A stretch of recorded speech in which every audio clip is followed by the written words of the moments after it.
Hello, lovelies. It's Kennedy Monroe. So I just got out of the gym, so I'm a little sweaty. So that's why I put on this filter. It still makes me look fabulous, but I'm sweaty. Anyway, I was in the gym and I just glanced up and looked at Fox News because they have them on the fucking TV.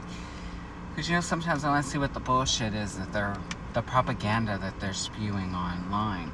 On TV.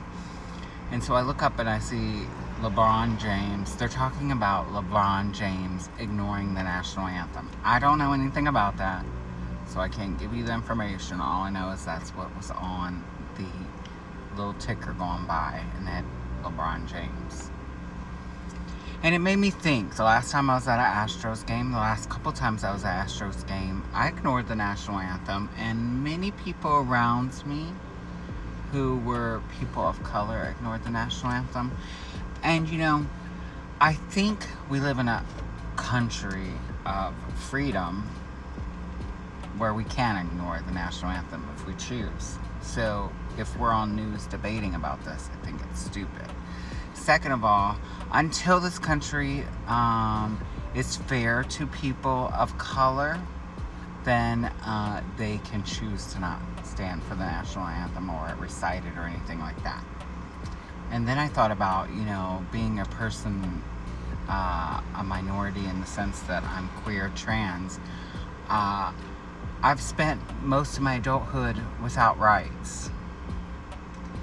And I've had this debate with my family and people, especially if you live in America and you're not a cis, heteronormative person that is white. You don't have rights. And the reality is that many states in the United States can discriminate against a trans person or a queer person. We can lose our job. We can be turned down for medical care. There's so many things that we don't have rights that you assume we do, but we don't. And a few days ago, I was telling my husband about back in 2010 when I went to the ER because my gallbladder was about to erupt. I spent 5 years just dealing with the pain because I had no medical rights. And I didn't get to go see a doctor because I didn't have insurance. And Obamacare wasn't around at this time.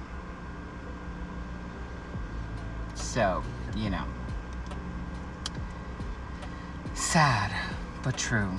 So, when you complain about people kneeling for an anthem or not standing for an anthem or reciting a pledge to a country that does not respect or want us here because either we're a minority or we're not white, cis, heteronormative human beings, then you need to sit down and worry about you and not us.